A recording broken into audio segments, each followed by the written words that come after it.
संजय उपाध्याय साहब, मनीष जी का ये कहना है कि जो पिछला लोगों का अनुभव है वो बहुत खराब है, चाहे वो लॉ एंड ऑर्डर को लेकर हो, पलायन को लेकर हो, रोजगार को लेकर हो या फिर विकास के मुद्दों को लेकर है, इसलिए लोगों ने एनडीए को चुना है, नीतीश कुमार मुख्यमंत्री।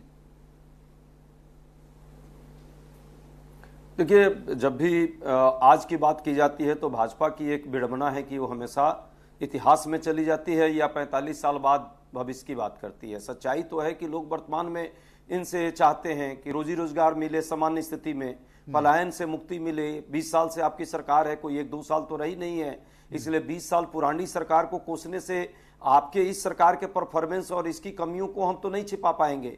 सच तो यह है कि आज सरकार आपको लोगों ने चुन करके दिया कि काम आप करिए। क्यों लगभग 5-5.25 लाख सरकारी पद अभी भी खाली हैं। सरकार इतनी तेजी से काम कर रही है तो सरकारी क्षेत्र में बिहार के नौजवान कितनी मेहनत से तैयारी करते हैं, वो चाहते हैं कि उनको नौकरी मिले। सरकार खाली पद छोड़ रखी है, कुछ परीक्षाएं हो भी रही है तो परीक्षा पर परीक्षा, पेपर लीक हो जा रहा है, कोई कार्रवाई नहीं। उसके बाद साक्षात्कार में घोटाले हो रहे हैं, घोटाले नहीं होते। ये हैं यहाँ ईमानदारी से अपने पढ़े लिखे व्यक्ति मनीष जी लगे, और अच्छा लगा मुझे, इतना विद्वान आदमी है। आप अपने हाथ रख करके सीने पर पूछिए, यदि ऐसी बात नहीं होती तो आपका मंत्री जो है अभी प्रोफेसरी पद पा गया है। कैसे पा गया वो प्रोफेसरी पद? ये तो दुर्भाग्यपूर्ण है ना। वहां की जो स्थिति है भ्रष्टाचार की सालम पे है।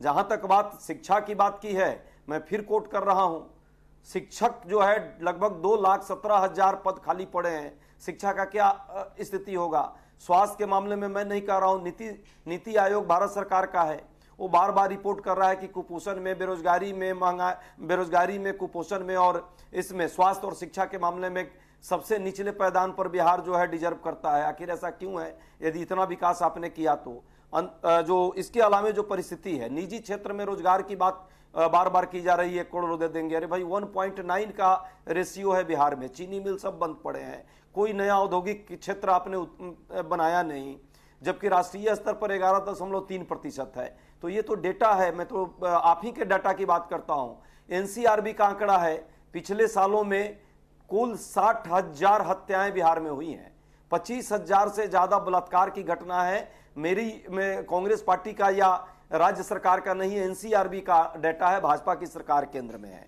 तो इन मुद्दों पर सरकार को गंभीरता से बात करके और काम करना था, वो काम नहीं कर पा रही है। देखिए मजबूरी क्या है, नीतीश कुमार जी का वाकई स्वास्थ्य ठीक नहीं है, उनके प्रति मेरी पूरी संवेदना है। हमारे भी वो मुख्यमंत्री हैं आज अभी चुनाव तक। दूसरी बात, एक शीर्ष नेता, मजबूत नेता, पुराने नेता हैं, ठीक है, हमारी वैचारिक भिन्नता उनसे हो सकती है। उनके स्वास्थ्य का ख्याल नहीं करके ये लोग सिर्फ उनके अति पिछड़ों का वोट हड़पने के लिए राजनीति कर रहे हैं, जबकि उनका देखभाल कराना चाहिए, दिखाना चाहिए उनको। अधिकारी बैठे हुए हैं, अधिकारी पूरा चला रहे हैं भाजपा के इशारे पर। बिहार की हालत, कानून व्यवस्था की स्थिति यह है कि बाढ़ के एक व्यक्ति हैं, सबसे बड़े क्रिमिनल, सबको पता है, उनके यहाँ नीतीश कुमार जी अचानक जाके अपराध मुक्त बिहार की बात कर रहे हैं। भाजपा उन अपराध मुक्त बिहार की बात कर रही है अपराधियों के सहारे। ये कैसे संभव है? शराब माफियाओं का हाल देखिएगा, जहां मुक्ति है, शराब बंदी है, वहां जहां जब आपको चाहिए शराब उपलब्ध कराने वाले लोग वहां उपलब्ध करा रहे हैं।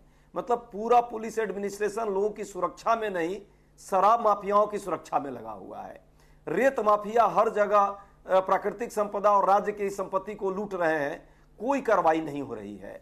जितने ये जमीन के ठेकेदार हैं, ये अलग रोज बवाला कर रहे हैं, क्योंकि कोई प्रशासन नाम की चीज नहीं है। ठीक है, जनता उब चुकी है, परेशान है, सच्चाई ये है। जवाब दे दीजिए। इनको लगता है कि किसी तरह मुखौटा नीतीश जी का दिखा करके और भाजपा जो है सरकार बना लेगी, ये असंभव है। नीतीश कुमार जी की अपनी उपस्थिति वहां रही है, लेकिन अब वो उस स्थिति में नहीं है। उनका स्वास्थ्य का ख्याल रखना चाहिए इन लोगों को, रादर कि आप उनके स्वास्थ्य पर भी आप राजनीति करके और चाहते हैं कि बस सत्ता आती है।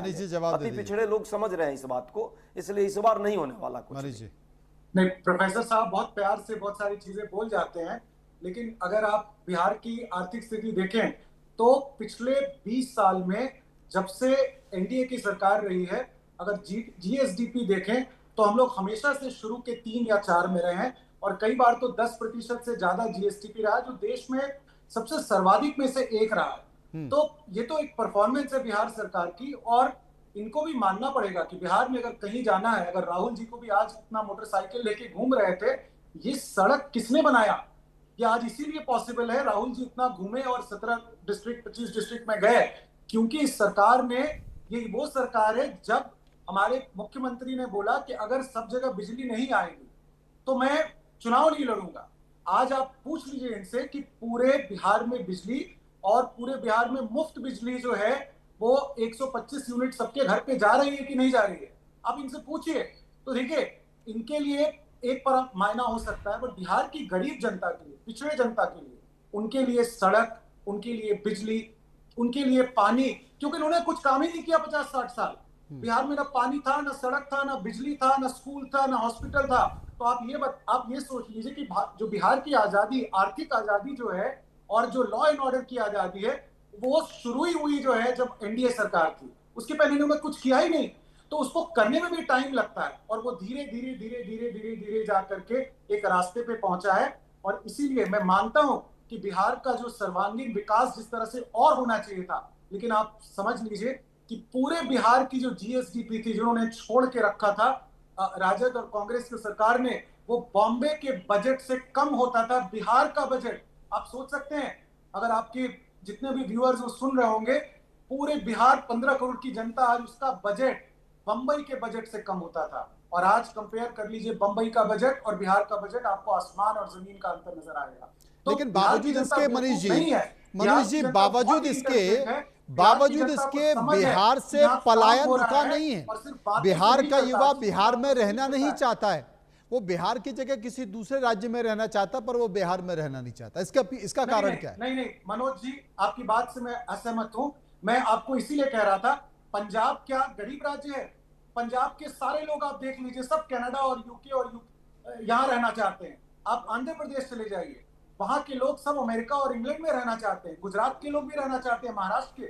तो देखिए, यहां से कहीं बाहर जाना, अच्छा अपॉर्चुनिटी ढूंढना और किसी जगह में जाना, ये कोई एक पैरामीटर नहीं है जिस पर आप जज कर सकते हैं। ये कोई चित्ररंजन जी, ये कोई पैरामीटर नहीं है पलायन, क्योंकि ये एक मुद्दा नहीं हो सकता है। अपनी स्वेच्छा से लोग जवाब दे दीजिए। हाँ, और उन सब राज्यों में बहुत नौकरी है, लेकिन तब चित्ररंजन जी, भारत के लोग राज्यसभा में भारत सरकार का जवाब है कि बिहार से 3 करोड़ लोग पलायन किए हुए हैं। अब मनीष जी को कहीं थोड़ा चुप रहने के लिए सुन लीजिए मनीष जी। और पूरा देश हमारा है, तो अगर हम बाहर जाते हैं उसके लिए नहीं है, लेकिन मनीष जी चित्ररंजन जी महत्वपूर्ण बात कर रहे हैं, सुन लीजिए। मनीष जी, धीरे-धीरे बिहार प्रगति की ओर जा भी रहा है। मनोज जी, राज्यसभा में भारत सरकार का जवाब आया था। हमारे माननीय सांसद संजय जी ने सवाल पूछा था, तो जवाब आया था कि 3 करोड़ लोग बिहार के बाहर हैं, पलायन किए हुए हैं दूसरी जगह। बिहार में जब जातीय सर्वेक्षण कराया गया तो 92 लाख लोग अभी भी गरीबी रेखा के नीचे हैं। इनके विकास की स्थिति है। बिजली की बहुत बढ़ चढ़कर बात कर रहे थे। आज बिहार में स्थिति यह है कि 1 यूनिट बिजली भी बिहार पैदा नहीं करती। बिजली खरीदती है और उपभोक्ता को देती है, उसमें मुनाफा कमाती है, मुनाफा कमाती है। इन्होंने कहा 125 यूनिट बिजली फ्री में दिया जा रहा है। तो पहली बात तो यह योजना जो है आदरणीय तेजस्वी जी का जो विजन था, उसी का नकल इन्होंने किया है। हम लोगों ने महागठबंधन ने घोषणा किया था कि महागठबंधन की सरकार बनेगी, हम 200 यूनिट बिजली फ्री देंगे, और निश्चित रूप से सरकार हमारी बनने वाली है, हम 200 यूनिट बिजली फ्री देंगे।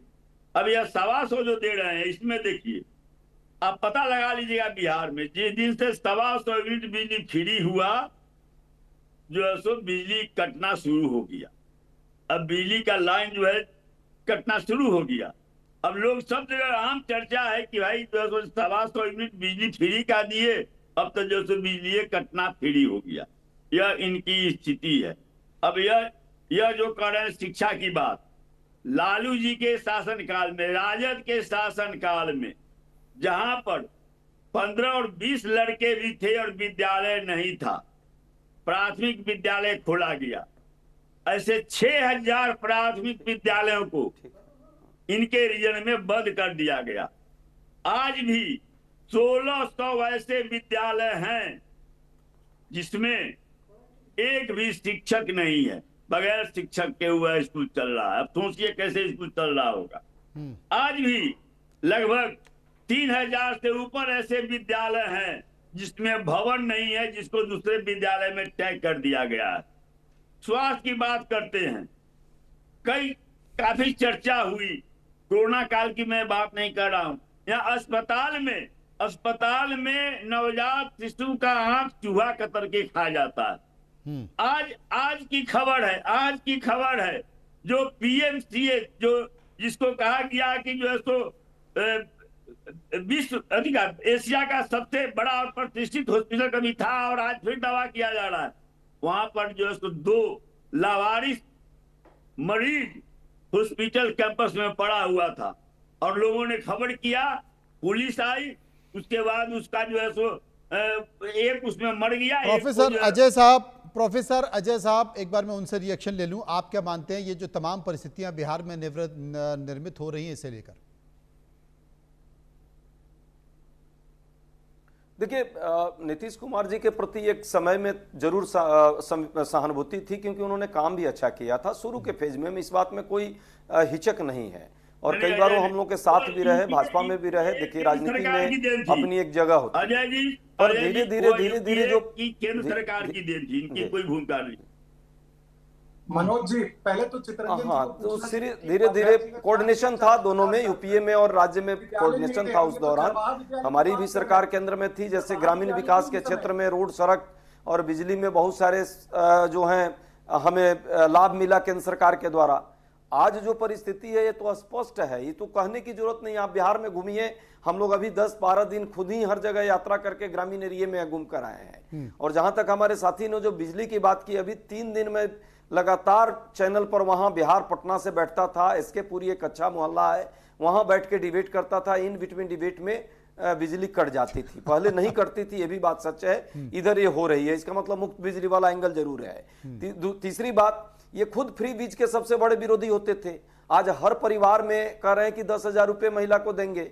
इसका मतलब एक तरफ वोट चोरी कर रही है भाजपा ईसीआई से मिलकर के, और दूसरी तरफ राज्य में जो है नीतीश जी के अधिकारी, नीतीश जी का ये आइडिया नहीं हो सकता है, आजकल तो उनके अधिकारी ही सारा चीज डिसीजन लेते हैं। तो राजकोष वहां पे खत्म नहीं होगा, दूसरे के राजकोष पर प्रश्न लगाते हैं। जिस तरह से एक तरह से वोट चोरी के साथ साथ वोट खरीदी का भी काम इन्होंने शुरू कर दिया है। जी, समय खत्म हो रहा है, अंतिम प्रतिक्रिया हो जा रहा है कि नैतिकता और शुचिता की बात करने वाले। समय खत्म हो रहा है, मरीज जी अंतिम प्रतिक्रिया अपनी दे दी। जी देखिए मनोज जी, दोनों जो हमारे प्रवक्ता है उनके लिए पर्सनली बहुत रिस्पेक्ट है, लेकिन जहां तक नीति की बात आती है और पार्टी की बात आती है तो एनडीए जो है ना कहीं आगे है। और बिहार की जनता ये बिजली की बात कर रहे हैं और बिजली होती ही नहीं थी बिहार में, कहीं नहीं।